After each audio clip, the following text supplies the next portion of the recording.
All right, good afternoon, everyone. This is our Wednesday briefing from myself and Chief Tom Sampson, as well as Russell Davies, the Director of Calgary Transit today. I wish I didn't have to start these press conferences by acknowledging more sad news. But of course, we heard more news out of the Mackenzie Town long-term care residents and of the passing of the fifth Calgarian from COVID-19. This is the third individual we've lost in this location alone. It really underscores the tragedy of what we're looking at here and the reason that we're asking people to make so many sacrifices, particularly when we think about elderly people being susceptible to this virus, but then we're also reminded by the loss of a 34-year-old young man, a young father in northern Alberta, that all of us are susceptible. And the work we're doing makes a difference. These losses are awful, and I can't say there won't be more. There will almost certainly be more. And of course, our hearts are with the families, with the friends, with the loved ones, but also with the community, because I know this is hard on every single one of us. But ultimately, we do what we can do. We do what we can do as individuals. We do what we can do as communities, as governments, and as businesses to ensure that we're keeping as many people as possible safe. We've got to continue to do our hard work of clean hands, clear heads, open hearts. We have to work hard to prevent the spread of the virus in every possible way we can, staying home when we can, washing our hands for 20 seconds at a time, covering our coughs, acting like we already have the virus and we're trying to prevent spreading it to vulnerable people. We got to make purposeful, thoughtful, clear-headed decisions. Again, we don't have the luxury of fear or anger or frustration. We all feel them, but we can't give in to them. We have to be very, very purposeful in everything we do, and of course, open hearts. We must reach out to everyone in our community and ensure that everyone knows that we're in this together. So with that, I will turn it over to Chief Sampson, who will have an update for you. And then, are you coming up to? So then Russell will come up, and then I'll come and back clean up at the end here. Chief Sampson. Thank you, and good afternoon. We'd like to remind you that we're currently in a state of local emergency and that we'll be renewing that state of local emergency later today. This allows the city to sort of be able to write orders where we need to and to ensure that we can work hand in hand with what the province of Alberta is doing. Just to further to that note, because the federal government has now introduced mandatory quarantine for those who are traveling and those who are instructed to stay home, we're going to revoke our order later today in that same regard. So what that means is ours comes down, theirs goes up, and it's still in place regardless. And I'd say to you, you really need to adhere to that order. It's far more consequential. Ours is just a $10,000 fine and up to a year in jail. But the federal requirement is far more severe, and you would not want to violate that. An update on our transit system. So beginning April 6th, we're going to make some changes to most of the C-Train buses and bus routes. This means there'll be some fewer trips per day. We're limiting the seating to keep you safe, and about half the buses on our seats on our buses will be shut down with signage to promote that physical distancing. You know, we know that transit is critical for some. It's the only way to get to their essential work. It's the only way for them to get to healthcare. It's the only way for them to move around the city. And so we know we need to maintain transit as much as possible. But at the same time, we're not seeing the ridership, and certainly Director Davies will come up and we'll talk to you more about that in a minute. We know these changes are difficult and they're what we need to do. So just I'll say to you, I've changed the way I do business. Everything I do. I used to shake hands with everybody. I used to hug my friends. I used, right, and all those things that we've done. So we're telling you, we're going to have to change the etiquette on the buses too. So not standing so close, spacing yourselves out, those sorts of things. And I'll let the Director of Transit talk to you about further measures that we're taking there. Talking more about physical distancing for a second, can I give you a bit of tip around, managing yourself in elevators? And so to stop the spread of COVID, a couple of things you could do in elevators. It seems odd, but actually step into the elevator and face the wall, right? You don't have to actually face straight on. Limit the number of people that are in an elevator. So if there's a bunch of people in an elevator, you don't need to get in. You can let the next one go, and we can manage it. I'm sorry for the phone call right in the middle. But that's how we're working right now. It doesn't stop. So we're going to limit. I suggest you limit the people to 3. Wait for the next elevator. In you go.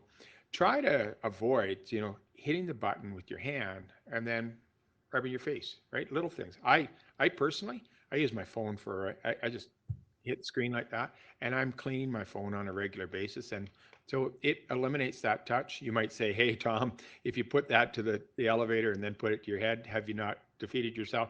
But I clean my stuff out of an elevator, any of the public high touch things. This is my phone's in my personal space, but it's better than my hand doing it. So a reminder, if I can, flip on to the issue around playgrounds and skate parks. They remain closed, and we'd ask you to continue to respect those closures. And parents, if you could talk to your kids about it. We've had a few people rip down our signs, tear open the fencing, and in they go. And I'm sure, I might have done that. I remember as a youngster jumping over the fence into a swimming pool to use it when it was closed. And I know I shouldn't have done that, but that's what we did. And it was cool and it was fun. This is not cool. This is not fun. And, if you get COVID as a youngster and you pass it along to your grandparents and they subsequently pass away or they're critically ill, you will not forgive yourself for some time. And so I'm imploring you, don't go to the skate parks and don't continue that activity behind the scenes. It's not cool to cheat the system. It's not cool for anybody that you love or even your friends. I'm hoping you love your friends too. Sorry. So we understand that the changes that we're making today and that we continue to ask you for in the past, they're hard. It's a whole new way of doing business and it's tough. If you see that there aren't signs on the skate park, it means they've fallen off or it means they've been taken down. And so the skate park's still closed.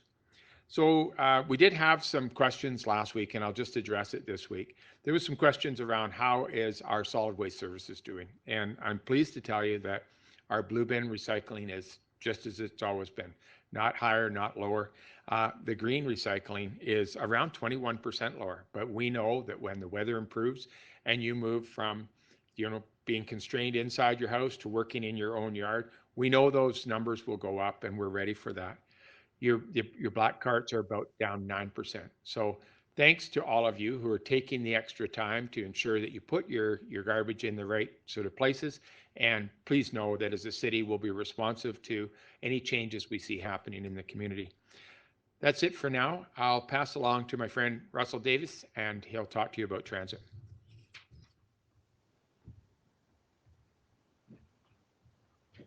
Thank you, Chief Sampson.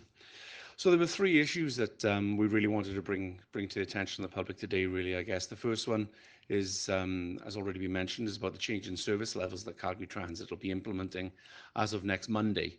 So obviously we've seen a fairly significant decrease in ridership in Calgary Transit. On average, it's around about the 80% mark. So that's obviously not a level of service that we can sustain as we were probably a month ago. So to address that concern, we have redesigned the bus transit service and the LRT transit service to provide a better, to maintain an overall coverage throughout the whole city, but at the same time still provide some response to the decrease in ridership levels. So existing levels, we're not actually cutting any routes, but as what we are doing is we're reducing the headway in certain routes during peak times. So a bus that may have come along every 4 minutes previously is now coming along every 10 minutes. So people should still be able to get where they need to go. They should still be able to reach all the areas of the city that are important to them, but they may just have to wait a little longer for some service. The second piece that we're looking to bring in, as was also mentioned by Tom Sampson, is the element of trying to improve safety for passengers on board the buses by allowing greater physical separation between individuals. So we are reducing capacity of all our fleet So around about 50% of the seated load of all vehicles. So on all the buses, you should see little decals on there that advise you against sitting in certain seats sometimes to try and help with that separation. Now, these are guidelines as much as anything else. We're not expecting our operators to enforce this, but we do expect people to take some responsibility. And when they see a double seat, try to have just one person per seat. And there will be a decal there to just remind you of these things. All of these kind of separation elements, this is the thing that will help us win here. The third element that I just wanted to mention is about the low-income passes. It's an item that gets brought up fairly regularly with us. It's a lot of concern for some of the more disadvantaged people in Calgary. So the low-income transit pass and the seniors pass, we are extending that grace period that we did previously. So for the low-income transit pass and for the seniors, the pass that they bought back in March will still be valid for all of May as well. So we'll just leave it at that for now, and just open it for questions, I think. Thank you. Thanks very much, Russell. You know, I can listen to him all day. I particularly love it when you say ridership. I may make you say that a lot. Thanks so much for that. I want to talk a little bit more about transit as a service. As you heard Russell say, this is, and you heard Tom say as well, this is a critical service for many of our neighbors. It is a service that people need. Many of our essential workers, people who are working in the hospital and the grocery stores, require it in order to get to work. People need it to go to the grocery store and medical services. And so it's very important that we continue to operate the transit system. But as Russell pointed out, there's a couple of challenges here. One is that ridership has gone down. The second is that, as with every employer in the city, we're seeing higher rates of people not being able to come to work because they're self-isolating or they've come into contact with someone who's ill and so on. So it's important that we match our service both to the riders we've got, but also to the drivers we've got. And so we're making some thoughtful shifts in the service to ensure that people are still getting the services that they need. But I really encourage you, please check the app or the Calgary Transit website to see how your route is changing. No routes are being canceled, but a lot of routes will be running less frequent. In fact, I think all routes, right, Russell, will be running less frequently than they have in the past. And so please, please, please check. We don't want you to be late because the bus you're waiting for has been canceled. That particular bus has been canceled or delayed. So please, please, please check the app. And as you heard as well from Russell, it's important for us to really think hard about physical distancing. Calgary Transit is an essential service. It's not subject to all of the same rules as other businesses in the city, but we want people to stay safe. So stagger your seating. You know, you'll see those stickers, but you know, there'll be one window seat and then the row behind it will have an aisle seat and so on. So there's good staggering. And we hope that people will continue to do that. It's really important that this service keeps working and that it keeps working well. And as you heard from Russell, if you're in a low-income pass or seniors pass, you can use your March pass. I know today is April the 1st. You can continue to use your March pass in April and now in May, right, Russell? If you are a regular transit user who's still purchasing your passes, if you're able to, we would like you to still do that. It'll help us continue to operate the system as best we can, and we will continue to maintain everything we're doing here. As you know, we're polite, very polite to talk about it, but one of the challenges is that we're losing a lot of money as the city. And that's not my primary concern right now. My primary concern is to make sure that we're okay and that we're looking after people. But we also have to look at the financial aspect of the whole thing. We are losing, early estimates say, between $10 and $15 million a week as your city government. And so a lot of folks have also been asking, what is the city going to be doing about my property taxes, about financial things that you can help me out with, both as an individual and as a business. And I'll repeat what I've been saying, which is we're working hard to get a good solution, particularly around property taxes. We have a lot of constraints that the other orders of government don't have. We don't have access to easy money to pay our bills and pay our payroll. And we have to balance our books by December 31st. We can't run a deficit.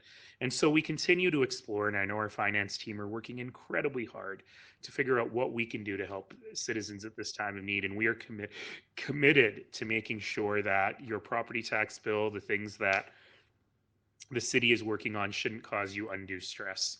So we'll be taking a proposal to our city council meeting on Monday to talk about options to make sure that we at least take some of that stress off of people within the context that we are able to do. And so we'll have more news on that relatively soon.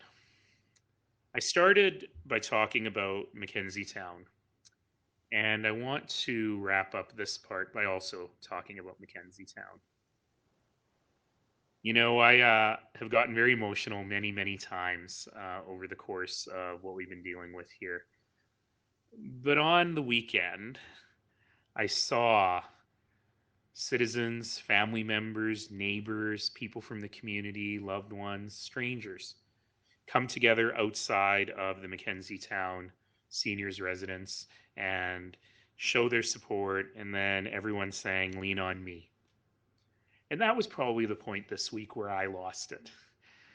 Because for me, it was just so heartening. It filled me to see that even in these unbelievably tough times, and I cannot imagine how difficult it is for the people who are working and living inside those walls, but even in these tough times, citizens, neighbors, family members, friends, strangers came together just to remind people that we're here for them. And we will continue to be here for them. The City of Calgary as a government will continue to be here for them, and we will all continue to be here for all of us. Remember what I always say, our neighbor's strength is our strength. So clean hands, clear heads, open hearts, and don't forget what you're being asked to do. Stay home, be kind, and together we'll save lives. With that, operator, let us go to the first question. Our first question comes from Kevin Nimick of CTV. Your line is open. Hi there. This might be a question for the mayor. It might also be a question for Chief Sampson. I'm wondering if you can help us out with some forecasting. Other municipalities have said they're targeting an end to their local state of emergency in June or late July. Do you have a target date, or is there something you're considering right now? We don't have a target date. I wish I could tell people when this will all end. I saw that the Chief Medical Officer of Ontario has suggested to people 3 more months. I've seen that the City of Toronto has cancelled all permits for all events until the end of June, impacting things like the Pride Festival there. We're not quite there yet. We officially have ended events on a month-by-month basis, so to the end of this month. But we're going to be having some discussions with our senior management team, as well as with City Council, about what that means and whether we want to extend that. So we should have some news on that over the next few days. Tom, anything else on that? All right, next question, please. Our next question comes from Lauren Krugel of Canadian Press. Your line is open. Good afternoon. I was hoping to get the mayor's thoughts on using the TELUS Convention Center as a temporary shelter for homeless people. Thanks, Lauren. I had the opportunity to take a look at the convention center yesterday evening and at the setup there. And so let me preface what I'm about to say by saying they have done an extraordinary job. I am very, very proud of the people at the convention center for what they've been able to do. They're really looking at creating a new home for people. I was touched again by the signs that said, welcome to your new home, as well as by the extraordinary, thoughtful steps they've taken in encouraging physical distancing within the shelters. So I think that as far as these overflow congregational shelters go, this is going to be best in class. And they've done every possible thing they could do. They've answered every possible question they could answer. Now, that said, it will surprise no one to know that this is not the solution that I would have chosen. I think that there are probably ways that would be more effective in slowing the transmission of the virus.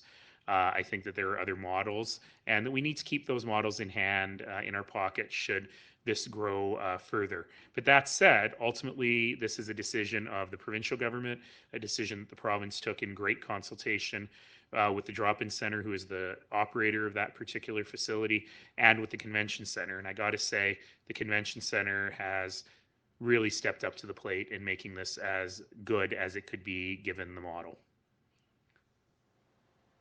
And just as a follow-up, just in general, how concerned are you about the spread of COVID-19 into those vulnerable populations? We're hearing kind of heightened concerns about that possibility. I think it's probably our number one public health risk right now, because, you know, in Calgary, Tom, what's our current number right now? 400? 433. I just didn't have those last two digits. Thank you. You know, and on any given night, there's maybe 10 times that in terms of the number of homeless people living in the city. And should we get community spread in that population, then we could easily double, triple, treble our number of cases in Calgary very, very quickly. Because it's hard, right? It's hard when you aren't living in a place where you can easily self-isolate. It's hard when you don't have access to wash your hands multiple times a day, like many of the rest of us have the luxury of doing. And ultimately, we want to keep those folks safe, but we also want to keep those cases from overwhelming the healthcare system. So when we think about flattening the curve, there are some very specific populations in which we need to flatten the curve. Long-term care centers, of course, also the homeless population. So, and that's fundamentally why we had to move forward with the convention center, because it wasn't helping anybody to continue in arguments about what the right model is. Well, there were still 600 people staying shoulder to shoulder at the drop-in center every night. You know, it was important to move forward. Everyone agreed with that. The drop-in center has been a marvelous partner in all of this as well. And by the way, the First Alliance Church has been a marvelous partner for the mustard seed and the work they've done.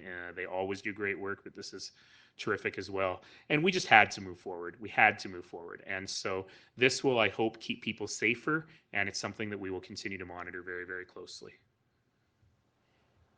All right, next question, please. Our next question comes from Stephanie Thomas of CTV. Your line is open. Hi there. I think this is a message for either Tom or Mayor Nenshi. The audience is clearly going to be concerned over the health and safety of first responders. So are firefighters going to a 24-hour shift change? And is there added PPE for EMS? I will answer it, and then I'll see if I missed anything Tom will add. Yes, we are all, of course, very concerned with the safety of all first responders. And in fact, one of the things that the city has been doing, since 2011, I think, is when we started the fund for a dedicated fund for PPE, that's personal protective equipment for first responders. So unlike a lot of organizations, we think we're doing very well on the ability of first responders to access the personal protective equipment. And we don't have any concerns about that. And certainly if we had a disruption in that PPE, Tom and the Calgary Emergency Management Agency would see that as a top priority for fixing. But right now we're feeling good about that. As for the 24-hour shift, I was, shall we say, a bit surprised to read about that in the newspaper today, because there are many options on the table on how to keep people safe and how to make sure that we're providing essential services. That is one of them. However, no decision has yet been made, and I know that our senior management team will be discussing that, and our city manager will be discussing that in more detail in the days to come.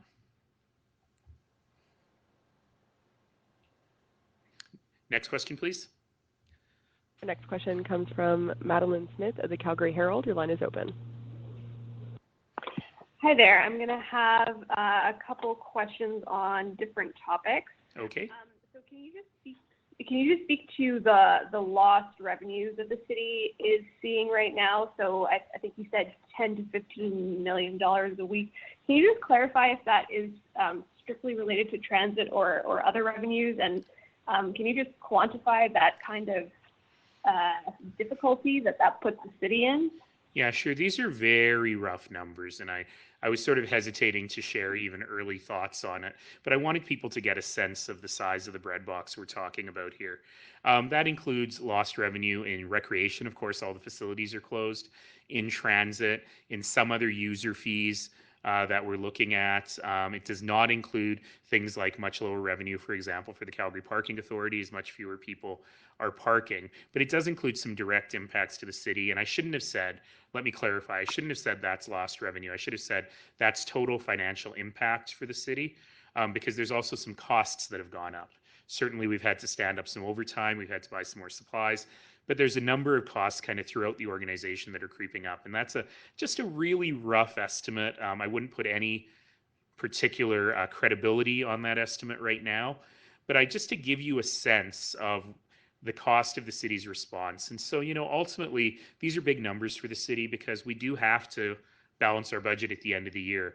Right now, I won't say no expenses being spared because we are always very, very careful on our expenses.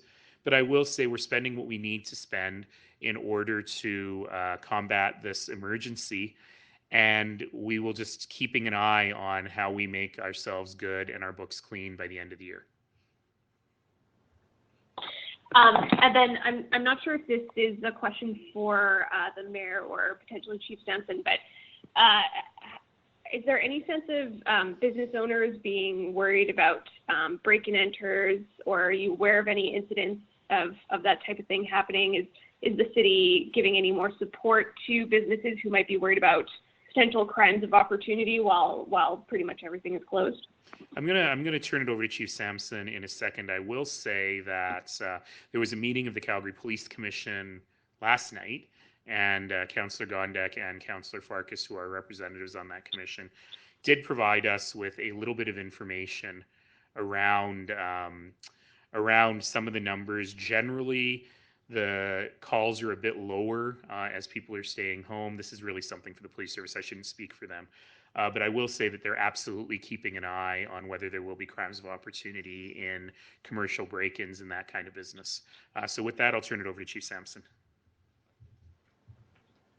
We have heard from the Calgary Police Service that they are experiencing some increase in domestic challenges, but not in sort of major crimes. And so I would say that's not what we're seeing from Calgarians at this time. I think we're really proud of the way that Calgarians have stepped up. They're doing the right things. And to those people, I actually learned some sign language today. So let me tell you the sign language I learned. So first off, let me preface it. For those who are behaving so like Calgarians, civilly and doing the right thing, for those who are allowing physical distancing to occur, for those who are covering their cough, covering their sneeze, for those who are looking out for their elderly parents or their immunosuppressed children. You know what? This is my sign language for you. That means you are awesome. So thanks for your work on that. We really appreciate it. Tom, I was expecting that you would do the sign language for those folks who were not following the orders as well. I feel like I might know that sign language without knowing ASL. All right. Next question, please. We'll take a couple more.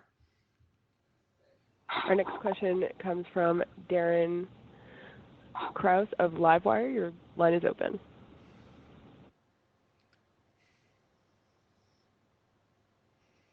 Darren, if your line is on mute or on speaker, could you please unmute or pick up the handset? Sure. Sorry about that. So obviously you mentioned the challenges with Calgary Transit ridership. There's changes going to be made there. There's 3,000 reserved stalls at Calgary Transit park and ride lots around the city. And, you know, a lot of people have waited a long time in the queue to get some of these seats. Has there been given any consideration to foregoing payments in the interim for some of those reserved spots? In fact, yes, and I'll turn it over to Russell to answer that. Yeah, we understand the stresses associated actually with trying to get on the list for some of these reserved parking spots. So what we're actually doing is for people that are not using their reserved parking stall right now, they will retain their position on the list, so they will not lose their parking spot if they don't use it. However, if people are using their parking spot and still continuing to work downtown or whatever, we still do expect people to pay for their parking if they're using it. So that's the simple answer, really, I think. So Russell, if they're not using it, they can just stop paying, but you'll keep their spot. They can not pay for it if they're not using it, and they won't lose their spot. But if they are using it, we expect them to pay for it. Perfect. Thank you. I have one more question. Yes, go ahead, Darren. This one is probably for Chief Tom Sampson. Earlier this week, there were questions about enforcement and the rumor of $1,000 fines being doled out. At that time, Chief Sampson, you had mentioned that you hadn't heard of any of these $1,000 fines being issued. I guess my question is, have any tickets of any value been issued by Calgary bylaw or peace in regards to public health rules? No, so as of yesterday, I had chatted with both the Calgary Police and Calgary bylaw, and it's my understanding that no, the measures to talk to individuals had worked quite well. And so that's in my words, that's being Calgarian. They're doing a great job, and the people are listening when they're talked to. I think that what you need to know is that it would be really unfortunate if we ever needed to cross that line. I mentioned earlier a little bit about the Quarantine Act, and that crossing the fine for the Emergency Management Act was sort of $10,000 or up to a year in jail. The Quarantine Act is a fine of up to $750,000 and 6 months in jail. Or if you actually end up causing seriously bodily harm to people, fines up to $1 million or 3 years of imprisonment. And I don't mean to scare anybody with that. That's meant to say you should follow the direction of our health officials. Our Dr. Hinshaw in the province is just doing a fantastic job. And I think that this is all about education and not about enforcement right now. And I hope that I hope that my answer every week for you is that we haven't needed to go there. I'm not sure. Do I have time for one more question? We'll take one more from you, Darren, and then we'll do one last one, and then we'll wrap up. Go ahead, Darren. Okay. So Councillor Jody Gondek mentioned in committee meeting, and also Mayor Nenshi, you mentioned it as well, some of the measures that might be taken to help Calgary businesses. Can you give any insight before Monday what type of things you are considering for Calgary businesses? You know, I think that you'll have seen a lot of things that have been announced by other cities, and then you'll see some of the cities have changed their announcements. So, for example, our neighbors to the north put in a 60-day deferral on non-residential taxes, which has now become a 90-day referral on residential and non-residential. And what we're really trying to do is get the right answer so people don't get confused. But, you know, I should say that at the very least, I don't want people stressed about their property tax bill when they have enough other things to be stressed about. So some of the things that you've seen in other cities are around deferral within the year of the tax bill, around giving people different options, and those are exactly the things we're looking at as well.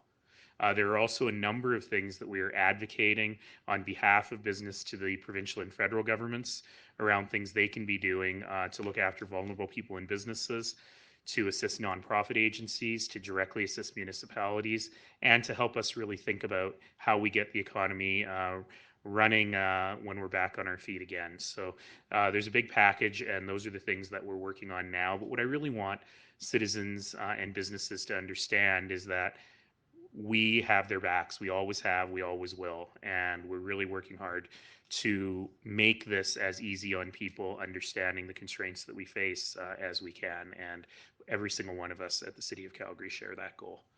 All right, we'll take our last question then. Our last question comes from Alana Smith of Post Media. Your line is open. Hey, Mayor Nenshi. I just had a quick question. I wanted to circle back on the vulnerable population. Yes. I know before the province changed direction on how Calgary was going to aid the homeless population, there were some organizations that had already moved people into hotels or motels. Yes. So I wanted to know if, one, those people are staying there, two, if there's any possibility that we might still move forward with moving certain people to hotels or motels, and just overall, if you think you can push harder on that, I guess, with the province. Yeah, I'm a little bit uncomfortable in answering those questions because those really are provincial matters. Our job at the city is just to facilitate. But as you all know, after all these years, I'm a terrible politician because I'll answer questions put to me even if they're not my place to answer. So I will. So I can tell you, yes, at least one shelter organization has moved a number of its guests to a hotel. My understanding is that that is not being reversed, that that will continue. And that'll be a good opportunity for us to see if that program is working. I'm sure that the province will have something to say about their strategy for people who are symptomatic and the isolation strategy for them, which you can imagine involves hotels. So that'll be another opportunity to see that. And yeah, to your third point, absolutely. The province has been clear, and I've been clear, that we need to monitor this very carefully. And if we're finding that the virus is transmitting, despite all our best efforts, then we got to pull out Plan B, Plan C, and Plan D. And certainly I have all those in my pocket as well, and I know the province does too. All right, so with that, thank you everybody. Thank you all for continuing to be here, but more important, I'll remind you all that as much as government can do, as much as my extraordinary colleagues at the City of Calgary can do, and the great people in the province of Alberta and the Government of Canada, ultimately the true power in this epidemic lies in the hands of every single one of us, literally in our hands, in our clean hands. And every single one of us has the chance to do our own part to flatten this curve. Stay home if you can. Be kind always. Together we'll save lives. Thank you all.